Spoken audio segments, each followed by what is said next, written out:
Hey everybody, welcome back to Team Draft Super League. I'm William Jensen from Peach Garden Oath with Justin Cohen of Team Madison. Justin and friends are up 4-2, and we have our backs against the wall. We're going to head down to watch Reid Duke against Matt Severa when they're ready, and hopefully Reid can keep us alive and send it to Owen in round 8.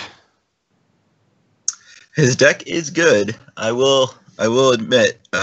Felt like I just came off getting smashed pretty bad by him. Felt like a pretty bad matchup for me, not least because his deck was good and mine is bad. Also the cards just lined up all wrong. I'm all 3/3s for 3. He's like Torment of Venom for days. Right. Yeah. I don't know. That game was close. If he didn't draw that Punisher. Yeah, no, I made a game of it. The first game was really weird. I know that wasn't on camera, but we both had kind of fail draws where he was like sunsetting pyramiding right away just to make his land drops and not do anything else. And I kept 2 3-drops and 5 lands and drew 4 mana sources in a row off the top. Right. And so and then even when he got up to mana, he hadn't drawn a removal spell. He was just like all guys. It was such a weird draw. Yeah, that is weird. He has a lot of removal. He has probably like 7 or something. Yeah, so I didn't have a thing worth killing, and then eventually I played a 3/3 flyer, and I'm like, well, this has no chance because he had gotten it before by then, and it just lived and did like 9 damage, and I'm like, I don't even know what's happening. And he just ended up drawing removal and he had all the pyramid advantage. He had like a million cards the entire game, and then he just ground me down with 2-for-1s. Do you guys like the pyramid? Oh, I haven't been playing much of this format. Sam was super high on it at the beginning of the format. I don't know that he's come down since it's good in the decks that he likes. Yeah, but I think we like it, love it. I love it too. I don't know. I think I'm way higher than the world on the pyramid for some reason. I don't know what the world's problem is. That doesn't surprise me at all. Well, and it's the kind of card that I expect really, really good players to like even more than regular players because it just lets you kind of play Magic and keep going and grind people under your boots. Yeah. All right, we're actually ready to go, so we're going to send it down for Reid against Matt.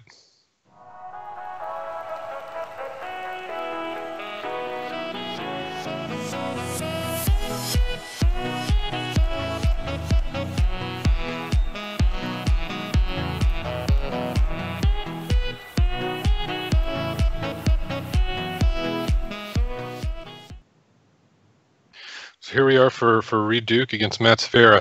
I was going to say, even before they showed the hands, these Angels, they don't scare me that much in this matchup compared to the other matchups, but what does scare me is the Striped Riverwinder, perhaps Striped Riverwinders. Right. Yeah, Reid's gonna hope a little bit to contain Matt's ability to deploy that with some of these. If these Torment cards get going, doesn't look like he has any in his hand, but he could potentially, if he is able to threaten damage also, he could potentially curtail Matt's ability to get up to 7 mana. Although it doesn't look like that's going to be super easy. Does Reid have I'm going to check a Violent Impact in his sideboard? I don't remember seeing one. I don't either, but I wasn't looking for it. Is it weird that I've never seen a gifted land get Violent Impacted, like in this whole format? I've only seen it like once, so it's probably not that weird. So Matt's shooting for the 3-0 here to a clean sweep, which would do it for our team. You're only supposed to get 1 win per Angel, so Reid's gotta get this one. Is an Angel of Sanctions 2? That's a fair point. I don't know. We'll have to see. I guess the match will be the judge. Right. We'll just have to let the Magic gods decide on that one.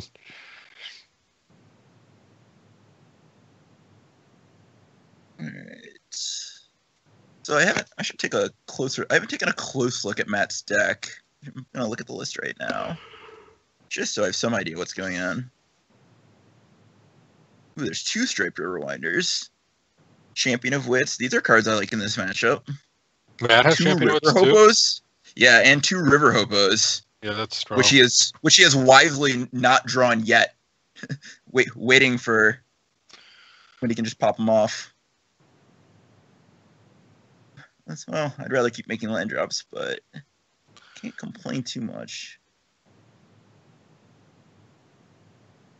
Yeah, why not? I like to live in magical dreamland where that thing's just going to work. Yeah, it's a fun thing to play, though. Yeah, of course.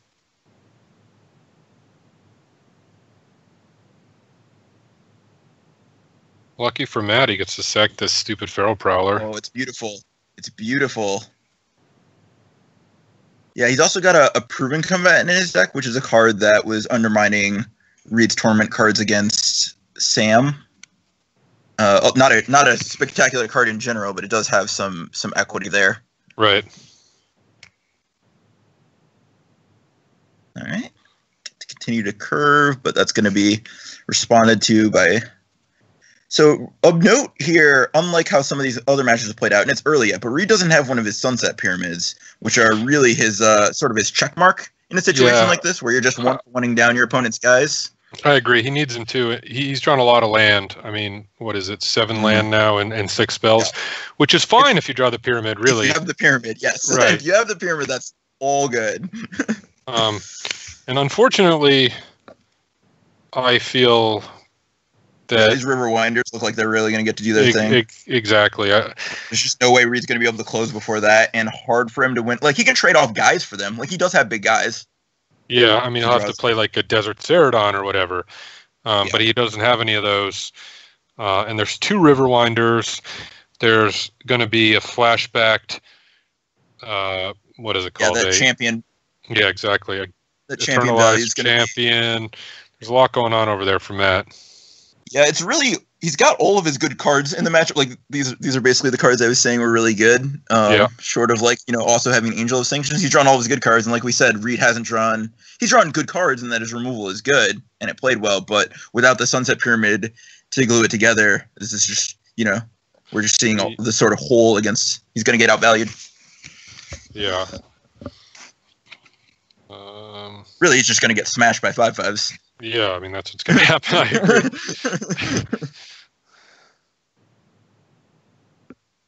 He needs a couple of big cyclers. Grizzly Bear is not going to do it. Nope.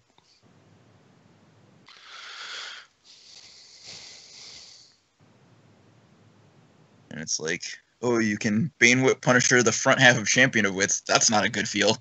No, I would have been shocked. It's getting to the point where, I don't know. So what Reid needs is for me not to have hate drafted Bontu's Last Reckoning from him going the other direction for my first pick of pack 2. That would be the ticket. It wouldn't even win. It might, I guess. Right. And Matt would be playing around it. Like, he probably just wouldn't have both of his hexproof guys in play, but... That wasn't a bad draw, actually. Yeah, I opened that after seeing exactly 0 black in pack 1, and I was just like, yeah, not even close. Yep. I had the unfortunate displeasure of passing you a Sifter Worm. I talked about it a bit with Sam, but I opened a pack with, I was playing white-blue, and I opened a pack with Ominous Sphinx and Sifter Worm. I thought Ominous Sphinx was just too good. Yeah, Ominous Sphinx is so good, I mean... It's as good in your deck as the Sifter Worm would be in the average Sifter Worm deck. So I think that's there's some chance you're not green. Like, I was pretty sure you're green, but some percent of the time I'm wrong. I don't know. Right, of course. No, that pick seems totally reasonable to me. And Sam passed me a Sifter Worm, so I took that one. And as expected, Reid loses to the stupid 5/5 hexproofs. Yep, you called it. Don't you just hate being so smart? Yeah.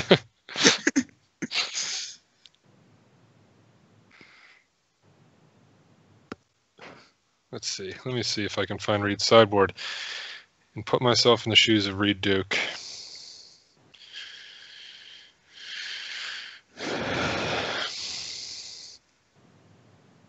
So what would I do?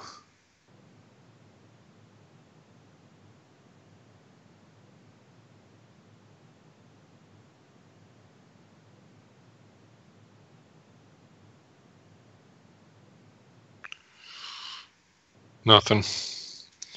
Yeah, nobody really has much in the way of options, as is, par for the course in Team Draft Super League.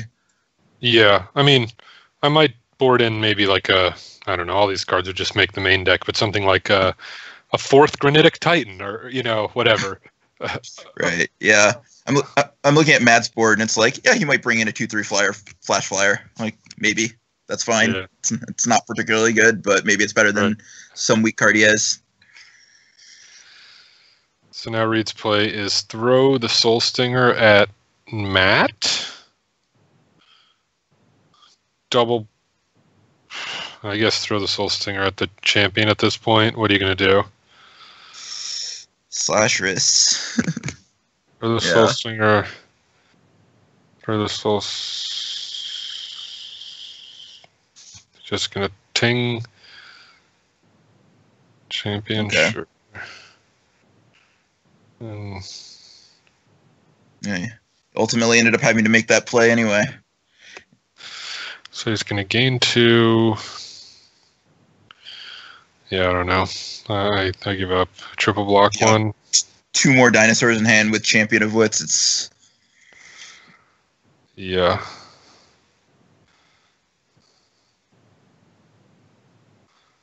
Oh man, that Wretch Camel wasn't even on. Yeah, he drew all of these lands, and none of them are his like 3. He's got more deserts than any of us. Yeah, he does. Drew Yes. No lands that he could cycle. Yeah, he has 3 deserts, and he drew 8 lands. What are the odds of none of them being deserts? Yeah, he ran pretty bad this game. Hey, there you go. Yeah, just in time.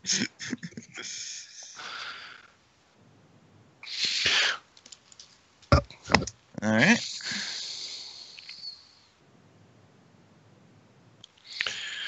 All right, Reid. You're gonna have to win 2 in a row. Yeah. If he gets off to a good start, he can do some good things. Like so, as we said, he didn't draw any of his torment cards. Those seem potentially strong.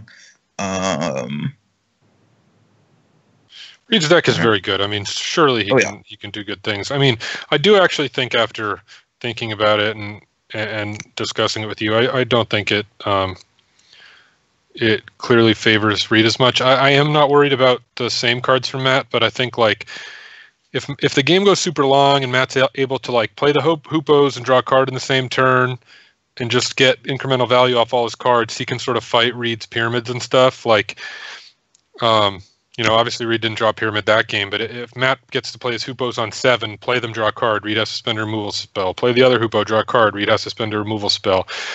And just those 5/5 hexproofs, I think, are just really strong. So, yeah.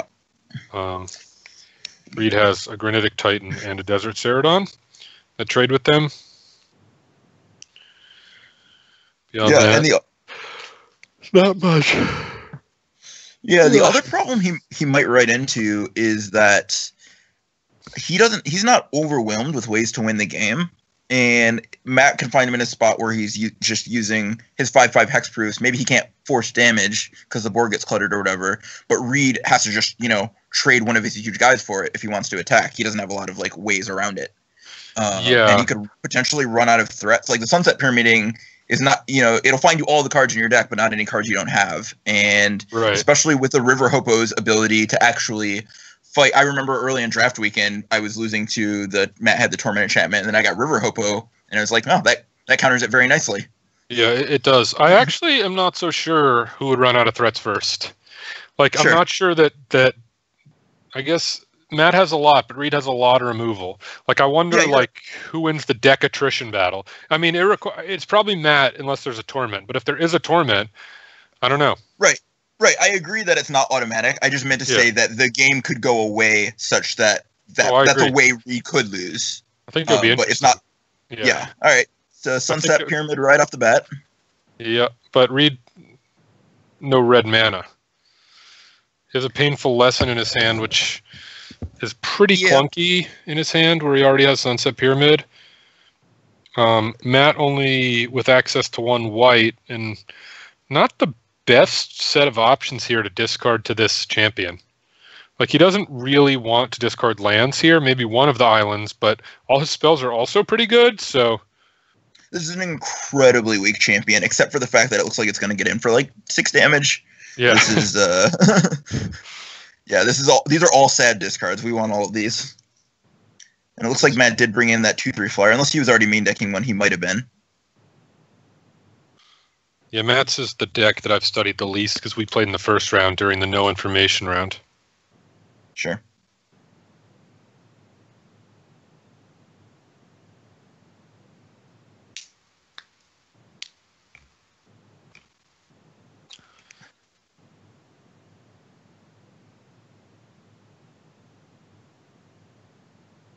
I actually think this is pretty tough. I could see an argument for basically. Yeah, I mean, almost, Matt's. Yeah, you know it's tough because Matt's taking forever. If it was just me, that wouldn't mean anything. But right. Matt is not slow. I think that's actually a really strong play. I think it's really impressive to me for Matt to recognize that even though Angel's Angel not a high leverage Combination card. is like this bomb rare, it's not the matchup for it. He doesn't have the mana to cast it. Like it's hard to discard that card, and I think it was a good play. I strongly agree.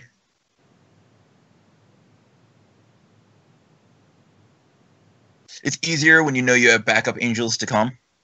I think. Yeah, that's true. That's true. So pretty good for Reid here that he gets to play a blocker that doesn't kill the champion. He can just sort of hang out and hope it doesn't die. Although in practice, these torments will eventually eat the champion. Yeah, and there's there wasn't a scarab piece or something that I saw for Reid board in. There's really no way for him around this champion value. Yeah. And it's actually pretty devastating because it's going to then go on the back and it's going to ruin further torments. Yep. I actually boarded in Disposal Mummy twice in this draft. I boarded in against Matt and I boarded against you for Cut Ribbons. I saw that you did. My deck was slow and whatever. Yeah, I saw that you did that. I actually boarded out my Cut Ribbons because I thought there was no chance I was going to resolve one that you knew about against Triple Counterspell. Right. It was reasonable. And it was a stretch splash to begin with, so I just boarded it out. That makes sense. Such a powerful card. Oh yeah. Reid boarded in Faith of the Devoted. Interesting. Faith of the Devoted. He has like. Oh, I guess with the lands, he has maybe like 6 or 7 cyclers. I don't know. I don't know either.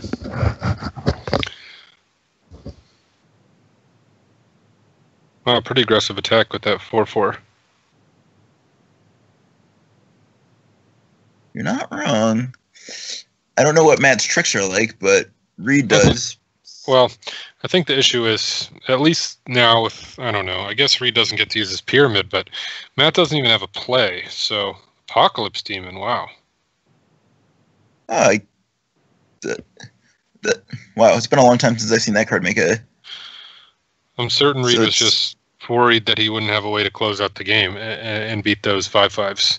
Yeah, kind of like what we were talking about, yeah. Yeah, and so now he figured, you know what? This Apocalypse Demon can be a 10/10. Yeah.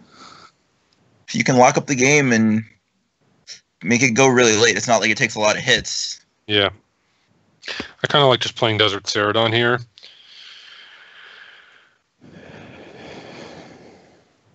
Looks like Reid does also.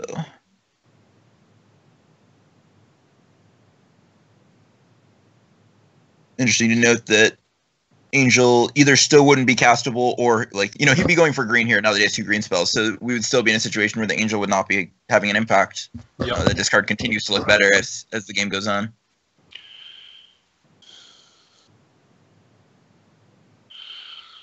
So there's a bit of tension here. Like, Reid's taking damage from this flyer. He can't. He sort of wants to be able to cast this final reward on that champion. In my opinion, because that's his way around the value. That's his way around the puncturing blast. Yeah, right. And so he's somewhat incentivized to trade off this Ceradon. I think maybe Tenacious Hunter was slightly better to play there because that's what I was thinking. Stares down the Ceradon and it lets you cycle Beneath the Sands, but whatever. So now, like, Reid can sort of try to trade this, just leave the Ceradon back to trade with this Hippo, use final reward on the champion, and so then he can actually sort of, like, quote unquote unlock his torment for the flyer. That all sounds right. And he's got a bunch of cards and still the Sunset Pyramid. So I mean, I think he's in pretty good shape here. Yeah, Qualified against Matt has, draws.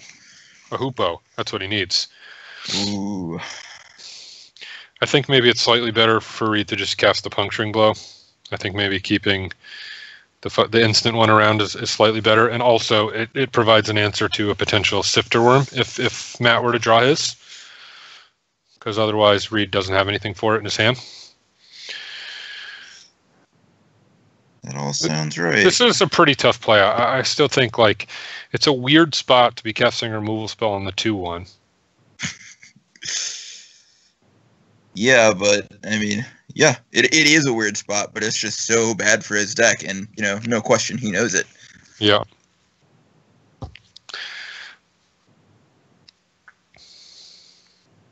I'm wondering let's see what Matt has in the way of further keeping the pressure on, because he's got a number of pretty defensive cards in his deck. His Angel of Sanctions is uncastable.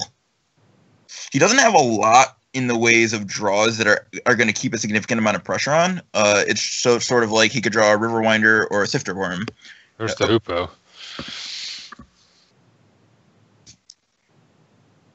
All right, so this is going to set Reid back. Yeah. Quite a bit because he's going to have to, deal with this right away. Going to have to kill the hoopo. Yeah. And then the problem, of course, is that he has no additional way to deal with the Reid Stalker, which, whatever, it's just a 2/3, but Reid's going to be at 8. Yep. Yeah, he can, I don't know, the Faith of the Devoted maybe could help against that a little bit, like 2 a turn, if it's only 2 a turn, and he gains 2 every now and then, by drawing some cycling lands, he might be able to tread water. Yep. It's true. Obviously, there's still more removal in his deck to be drawn. Another Torment, I think. Not sure what else.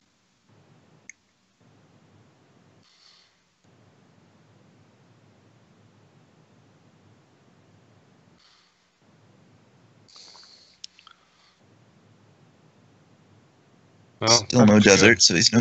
And again, he draws, he has... all right, extra removal spell. Yeah. So he's got a wall of removal spells now. I think now he can just kill the hoopo and play his Faith. Yep. Reid's just going to wait to kill the hoopo in response to Matt using it. No reason not to. There's no chance Matt's gonna pass and untap, and even if he did, it wouldn't matter. Yeah, it's actually even more correct than normal here because the lack of optionality from the Torment. Right. Not that there's any chance of Matt really doing anything other than... Yeah, he was taking damage, of course, but... He might have land there, and he discards a land. I don't know. Yeah, he might. If he draws into another land. But yeah, I mean, of course you're right about how that wants to be played. Oh, more Torment defense. Don't hate that, I guess. What does this demon do? You got to sack a creature and your upkeep or it gets tapped? Yeah, that's my understanding. I haven't read it in a while, but... And is it equal to cards in graveyard? Is that cards. Okay. Straight up Goyf. Old school Goyf. Wait, Justin... Wait, no, that's not what a Goyf does. Is it? I mean... like Lurgoyf or whatever? No, it's creatures. I think Lurgoyf is creatures. So I think Matt opted not to play Forest Feral Prowler to hold cards in his hand. Interestingly, I think that was good for Reid. Yeah, I don't quite understand that.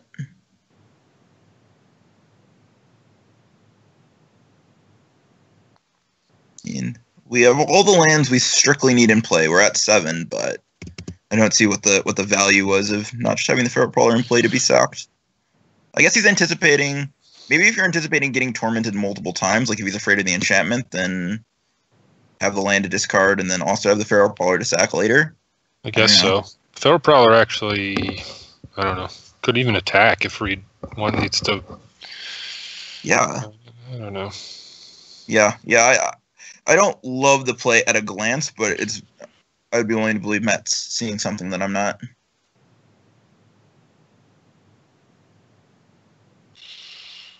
Okay.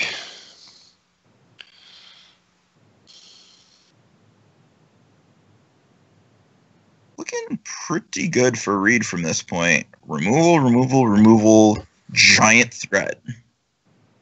What does Matt have in the way of things that deal with that thing? I think all his removal comes in the form of creatures. And 1 compulsory rest. Alright, well, looks like we're going to need it.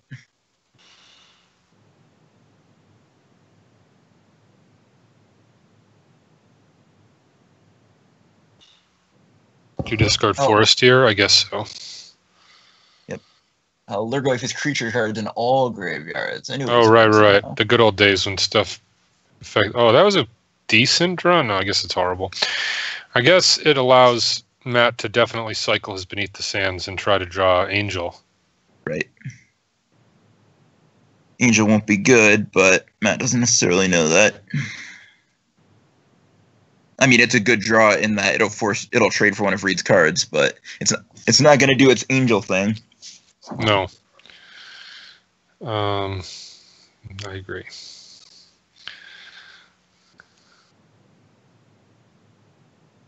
Why is he sitting on this Beneath the Sands? Well, I think he was just because he didn't have double white until now.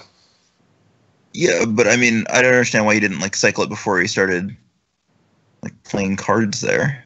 I do agree. Why is it still in his hand?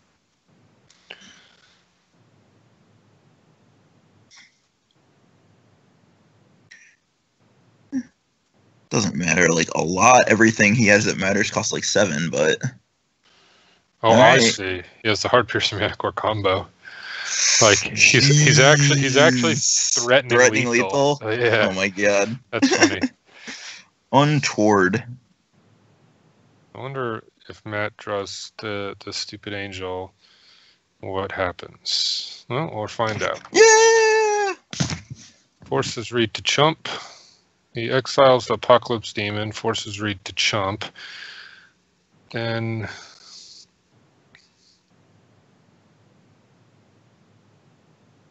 Then I bet I know what Reid does on his turn. Yeah. He could maybe try to ambush Matt. Wait till Matt's turn? Yeah. Depending on the list.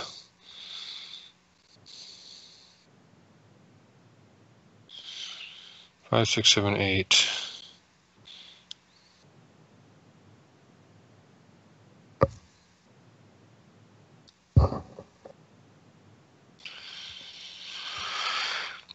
So, if we had cycled right off the bat, we still couldn't have played Angel last turn because we needed to cast the gift also.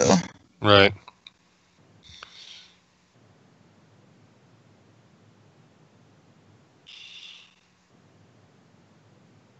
This weird scenario where Reid's other spell that costs 3 is a Banewhip Punisher that I think he just doesn't want to be in play. Because he doesn't want to put a counter on anything and have Tenacious Hunter get Death Touch. Right. But he does want to make a play. Right. Yeah, that's very interesting.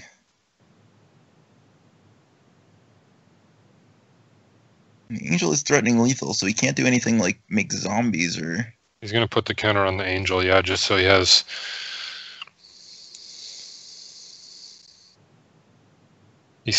Reid's still threatening lethal. Well, so interestingly, if he ends up using... I guess it's not going to matter too much since he has the final reward back, but that Angel's going to wind up in the graveyard if he actually uses the Bane Whip on it. No, he's not going to use it. He just wanted to have an extra blocker in case something went wrong. Yeah. And he wanted, when he removed the Angel, he wanted the Tenacious Hunter to lose Death Touch so he could block with Apocalypse Demon. Yeah. That makes sense. He's still going to cast Final Reward. I mean, I'm 95% sure. Yeah. Yeah. No, that seems fairly clear. And he also needed to put the creature into play so he could sack something so the demon could attack. Right. Matt drew a 1/1 for 1. I have had better. This game is over, I guess. Yep.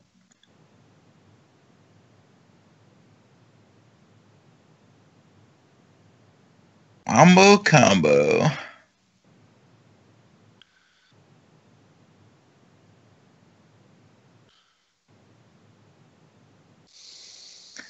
Yeah, I'm going back to when Matt didn't play out the Feral Brawler and wondering if there was, like, there must have been at least an extra point in there.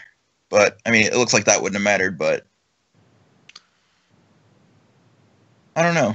It's hard to say. I mean, maybe the Angel being online a turn earlier would have made the difference. Right. Gross. Hashtag gross. That's pretty cool. Yeah, I will admit that. That's the first time I've ever seen that demon do anything, and it did everything. Yeah.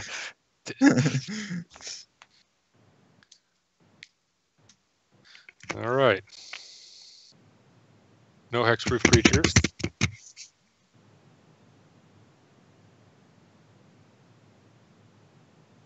I think what we really saw there was Matt drew his champion of wits and wound up getting perilously little value out of it. He just discarded cards, like it was just moving cards around. It barely improved his hand at all.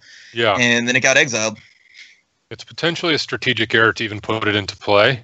I'm not sure. Like, the thing is, Reid does have ways to exile it from play, but not from hand or graveyard. And you know Reid's going to cast Torments over the course of the game.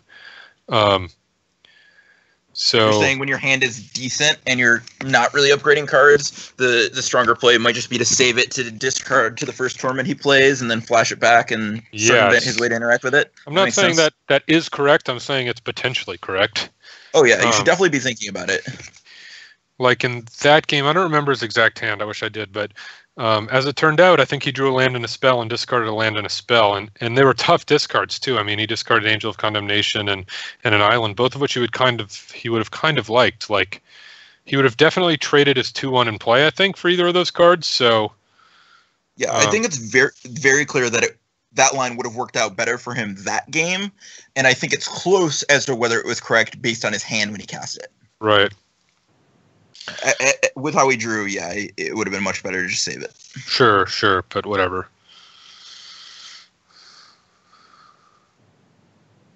All right, looks like reasonable draws for both players. No Sunset Pyramid yet for Reid. Matt chose to draw first. I like it. Yeah, that was a play. I wanted to do that against Reid. It definitely, it was like clearly something worth considering. Yep. But the fact was, even on the draw, there just wasn't really any way for me to outgrind a bunch of removal double pyramid. So I didn't feel like it was correct. Yeah, that's reasonable. Matt, though, does have ways to outgrind those cards. So. Oh, absolutely. Yeah, no, for Matt, it's absolutely both an option and almost certainly correct. Wonder if Matt plays Hoopo here. Oh, I hope not. Oh. Reid has a weird hand. Like, Reid's hand is capable of just attacking through. Matt's hand is slow. All right, here it comes. Although Reid doesn't have a very great answer to the Hoopo, like Bane Whip Punisher.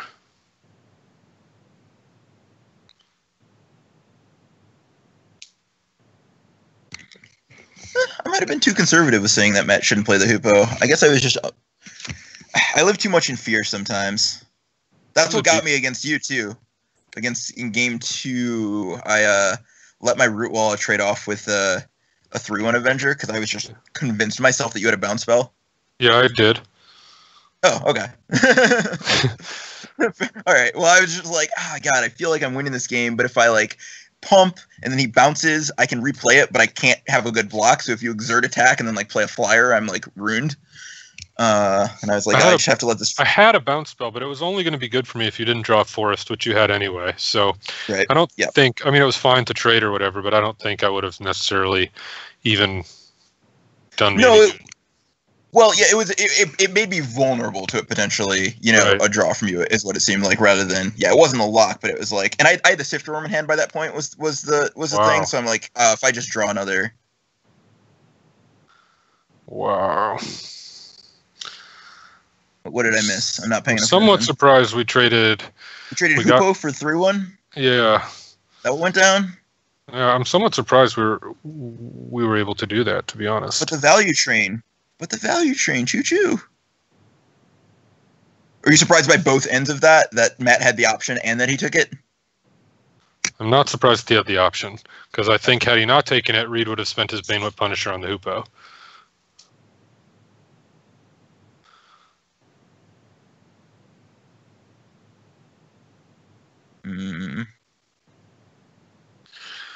I like the way this looks for Reid right now.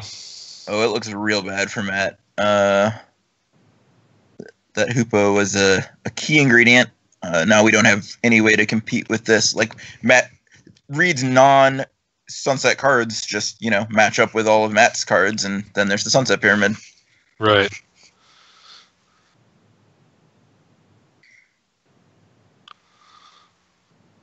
And this is a spot where drawing a 5/5 hexproof isn't going to dig him out of it because Reid just has enough of a board. No, but the angel would be quite good. Oh, that's a pretty good draw.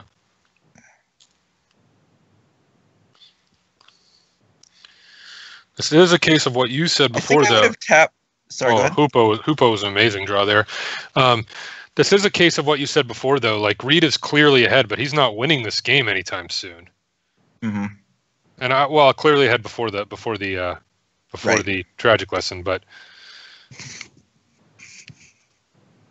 yeah, I mean, he's not winning this game anytime soon. Yeah, no, nobody's winning it soon, and I think their card draw engines are about to start facing off. Yeah, interestingly, the problem is, sorry, if Reid may decide if he draws a land to play this Punisher on this Aven this turn, and if that happens, if Severa gets 2 turns of a Hoopo, that's a lot. Yeah, I mean, Reid does have the advantage. Reid does have a bunch of cards in his deck that kills the Hoopos. Matt doesn't have any that kill the Sunset Pyramid. Well, that's partially true, but Reid's only 4.5 hits away from dying to that Aven. He has to be a little bit worried about that. But the Banewhip Punisher, right? That's what you thought was going to happen here? That is what I think is going to happen. But I mean, after that, he still needs to draw one, which I guess is what you said. But yeah, that was a pretty good draw. That'll take care of one of the creatures at the cost of a Rod Beast. Right. That'll let him trade the Rot Beast for the Aven and have the Banewhip for the Hoopo. I assume he wants the Manticore in play, but there's another. Oh, he cycled. I'm like, how did he draw another card? Maybe now he'll just play his Electrify. Yes, this is this is what I was talking about. I said he had more removal spells, and then he drew 2 more. It's true. I thought maybe he would save this Heartpiercer Manticore for the combo, but this is fine to play it. Well, remember that you get the backside. Yeah, I know. So Hoopo will draw 1 card.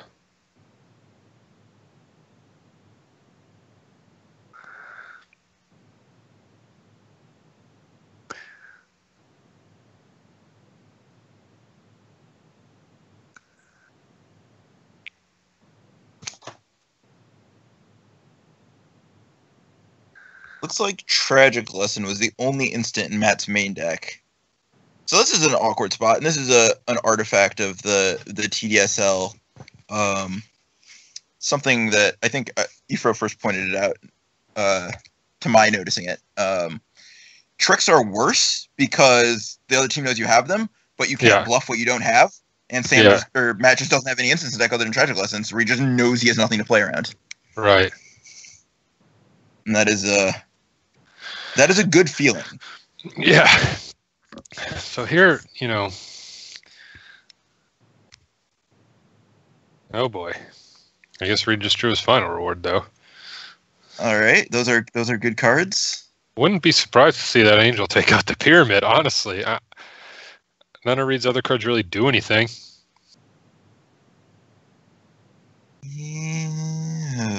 Yeah. What are you holding out for?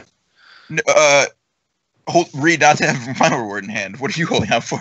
No, but I mean, sure. Yeah, but I mean, yes, of course, you're right. I'm just looking at it yep, that's not really going to work out. Okay, well, you're right. It is not going to work out, but I think you get the Pyramid. I mean, it has full. You're not even giving him an extra counter if he kills it or anything. Mm-hmm.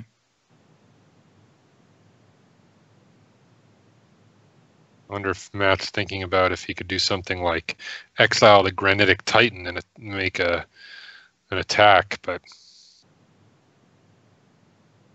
It doesn't look good. No, I agree. Put in an embalm creature in the yard, trade off boards. I don't think that really advantages Matt. I agree.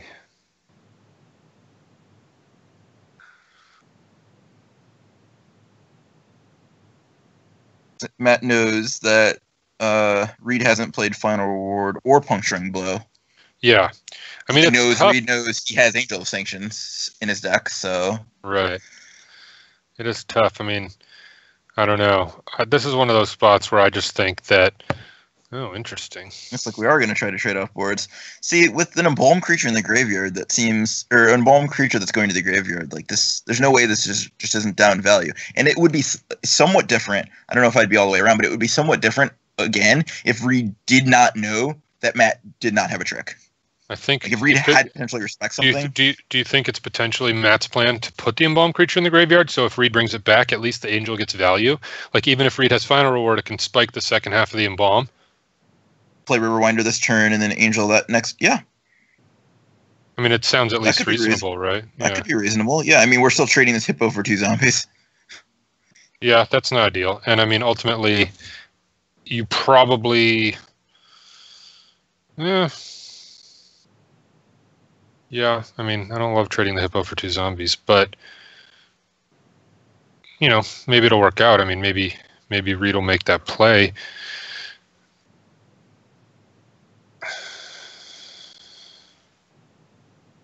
If he has other things to do with his mana, on the other hand, he might need the god.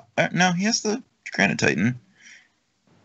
Yeah, I don't expect him to be eager to embalm the Manticore right now, but if it's the best use of his mana, I imagine. Well, the thing is, right? Like, if he doesn't embalm the Titan, the compulsory rest takes care of the Granitic Titan. If he doesn't embalm the Manticore, right. And then sort of, wow, okay. No, yeah, I agree that would work out well for Matt, but Reid doesn't know that Matt has his 1 removal spell, so right now the Titan probably feels like decent defense.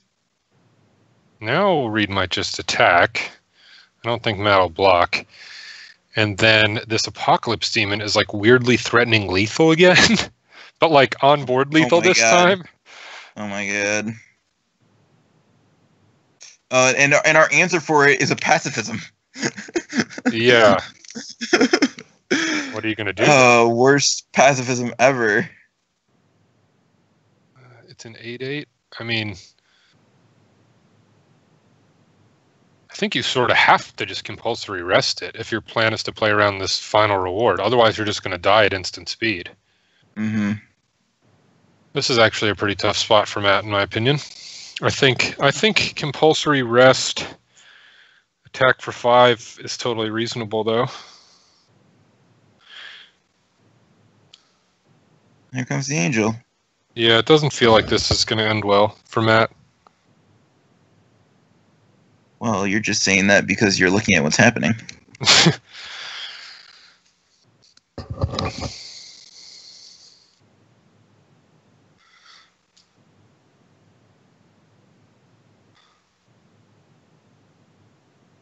So I haven't heard anything about the other game. Is it still going, or did we lose? No, there is no other game. They do the... Oh, right.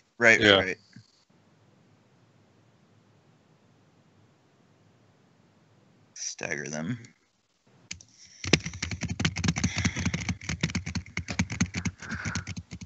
All right, so Reid has 8 mana, so...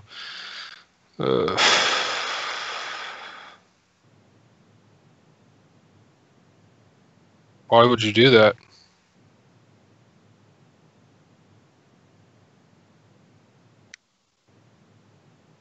Does seem a little hasty.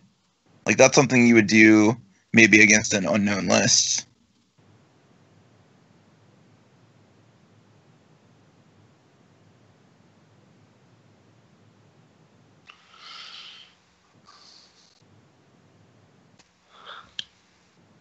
Maybe there's a sideboard card that we didn't think about. Easily could be. I need some big help here.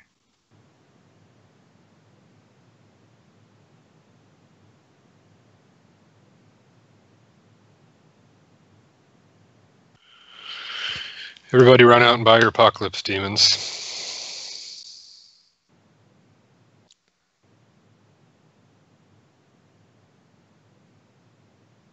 How big is it? 9?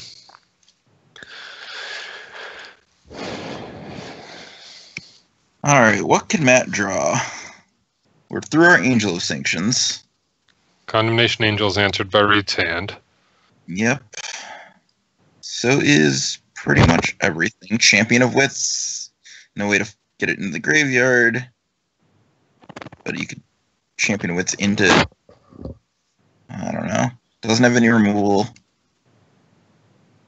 Sifter Worm? Sifter Worm, yeah. Sifter Worm's about the best draw at all times. Is Matt considering whether or not to play that Evolving Wilds to thin his deck? It's close. I think I kind of like playing it too, actually. I think we can go ahead and let that thing be tapped.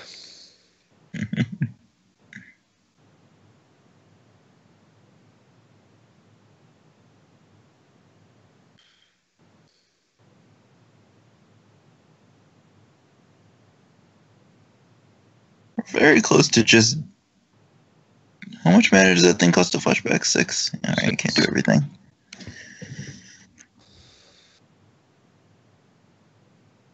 I don't... Yes. I don't really think Matt has a way out of this. Even Sifter Worm into... Yeah, he's too back-footed now. Too much guaranteed damage. Well, there's not really any... I mean... Like, what's Reid's attack?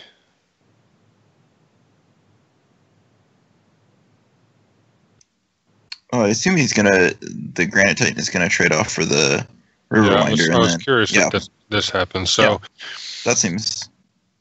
Yeah. Is this even the best block now? I'm not so sure. No, I don't... Yeah, I don't think this is what I would do. I think I would eat a guy and block a guy. Yeah, I think so too. I think eat zombie and block the other thing to not add a card to the graveyard. This only saves you 1 point of damage, and it puts 1 card in the graveyard as opposed to 0 the other way. Right. Also, I assume having that 5/5 in play was going to be a part of how we somehow win this. Apparently not.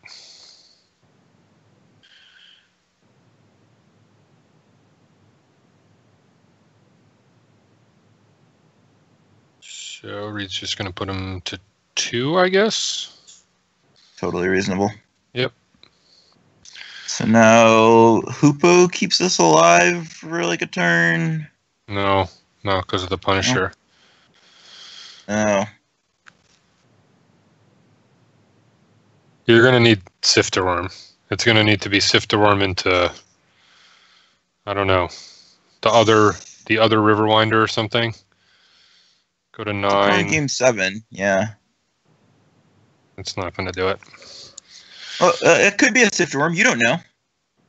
That's true. That's a fair point. That's not going to do it. All right. Who haven't you played, Owen? Yeah, I believe Owen is last up for me. All right, so I guess that means you're next. I know Sam and I are last, so. Yep. Yeah, that was... I don't know how... I haven't looked too closely at Owen's deck. Don't know how my matchup is there, but I know I don't like my deck, so... Fair enough. I hope I'm able to stay awake. It's 1:20 in the morning here. I'll take my edges where I can get them. All right, we're going to cut to ads. Looking for a challenge? Magic on